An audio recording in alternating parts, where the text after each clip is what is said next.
Got a chance to see Despicable Me 4 with Steve Carell and Kristen Wiig. Let's talk about it right now.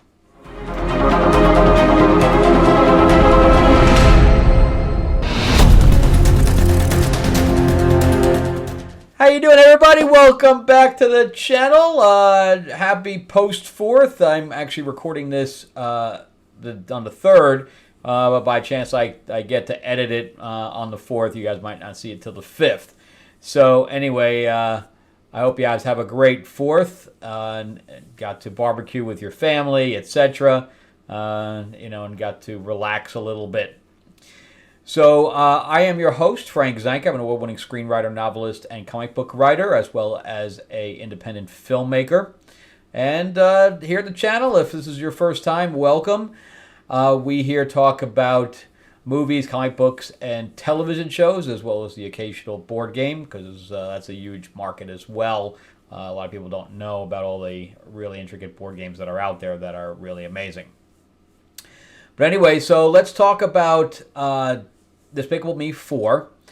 So the last one that came out was The Rise of Gru. I did not see that one in the theater, and I kind of lost interest in it. And after watching Rise of Gru, I really, really liked it. I thought that it was really good. And it wasn't Despicable Me, it was Minions, Rise of Gru. So they keep changing back and forth whether it's Despicable Me or whether it's Minions. And, every one of them is doing close to, if not over, $1 billion. So this is a very, very successful franchise, and they've been kicking Disney's ass, for years. And but now it's up against the other new Disney movie, Inside Out 2, which I have not seen and have no desire to see, but I heard it's pretty good, and I heard it's back to form and all that things, But how is that going to affect Despicable Me, or is it going the other way around, and Despicable Me is now going to knock Inside Out 2 out of the top spot? I guess we'll find out, because it is July 4th weekend. Everybody's going to be going to the movies. In fact, I might go back again tomorrow to see Maxine. We'll see. We'll see how I feel tomorrow about any of that. But anyway, Steve Carell comes back. Without his voice, I don't know if this actually works. Kristen Wiig also comes back as Lucy, so everybody's back, including, I say the directors. It's not really the writers, it's the directors that come back. You have Chris Renaud, who has directed many of them. But Patrick Delage, this is his first directing thing in this series. He's mostly an animator. So I think that he just kind of went under Chris Renaud's wing on this. So that was very nice if that was the case. And then Mike White really hasn't done this series. He and Ken Dorio both wrote this, and they are the writers from Migration. And also Mike White is the creator of White Lotus, the TV show. So it's very interesting that he went from White Lotus to writing Migration with Ken, and then them again partnering up to do Despicable Me 4. Now, is this one as good as Rise of Gru? No. No, it's not. For sure. I think that Rise of Gru had a lot of depth to it, and it was good, with the lore. This one here was more about Gru trying to be a dad. Or trying to fit into that dad role without being the supervillain or the supervillain. He works for a government agency called AVN or whatever. So he's an anti-villain now. And he's basically working, he has a badge and the whole bit that he whips out. His main villain is a guy who relies on cockroaches. So yeah, and Pierre Coffin comes back and does all the voices for the Minions. And again, without him, the Minions, I don't think without that. I think there's people that can copy the voice now, but without that, that was such a unique idea that they don't speak, English for the most part. Where you can kind of make it out occasionally. Joey King comes in as Poppy. Who wants to be a villain. She's an aspiring villain. And Sofia Vergara has very little lines in this. She's mostly grunts. She grunts and sighs through most of the movie. She has very little lines. But anyway, she plays the second villain, and Will Ferrell plays Maxime, and he takes on a French accent. So he does a good job. I didn't even, for the most part, know it was even him. So really, really good stuff across the board. I like the whole thing with the baby. I think that really worked. I like the whole thing with the honey badger. I thought that really worked. And naturally, there's this constant feud from previous that Gru and Maxime have throughout their lifetime. So anyways, I thought it had really, really good stuff. But then they also threw in these mega minions, and for no reason whatsoever. They basically made superheroes out of them. They were like the Thing. So one looks like Rock. One's a strong guy. And then you had one that is shaped like a bullet and flies around with a cape. But he mostly levitates.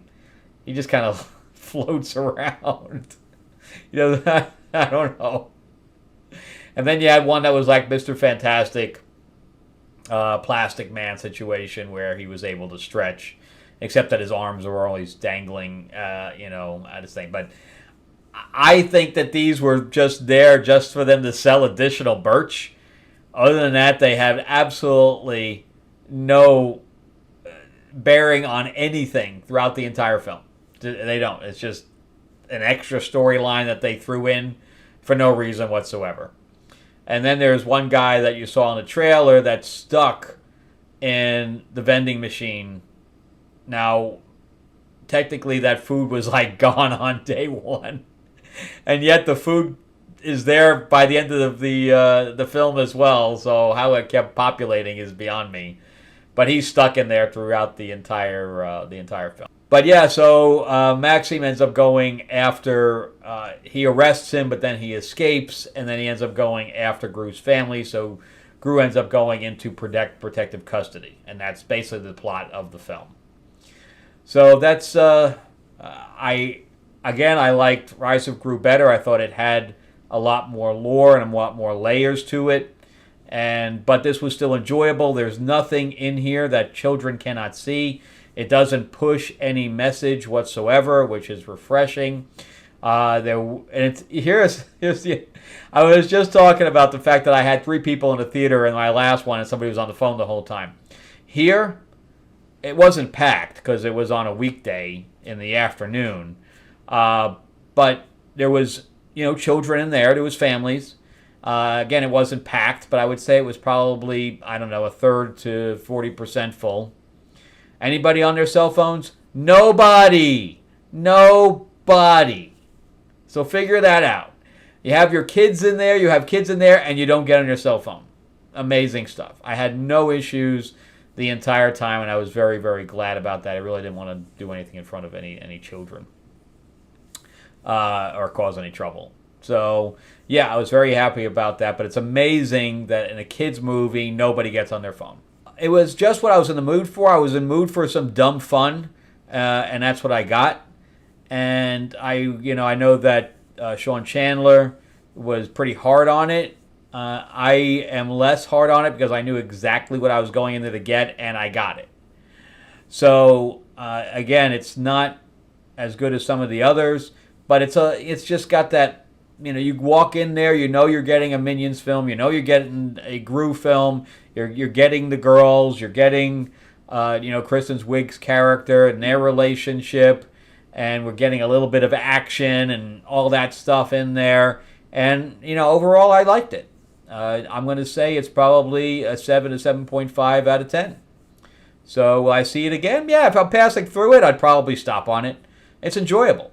And again, it's just fun. You're going to laugh at it. There's a scene in the gas station that the kids are not going to get. It's like the credit card, thing that doesn't take. And, the parents are going to laugh at that. And we all did. And the kids were like, why is that even funny? I don't know. But the parents were all like, that's funny. Because it was true.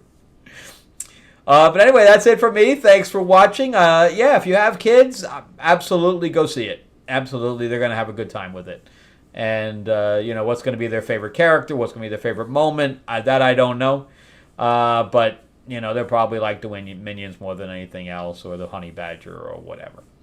All right, so again, happy 4th. Thank you guys so much for watching. Give me that thumbs up. Give me that like if you can. Tell me what you guys think of it. Give me some kind of feedback here. I do read all of your comments. And if you can subscribe, please do. Ring that bell, ding, ding. It is free. And on your way out, too, check out some of my other videos. And if you'd like to see some of the stuff that I've written, in the description below, there is a link to my Amazon page and to Destiny Aurora. I'm also on Amazon. I said that twice. I'm also on Audible with Destiny Aurora audiobook as well. All right. Thanks again for watching, guys, and I will see you on the next episode. All right, bye-bye.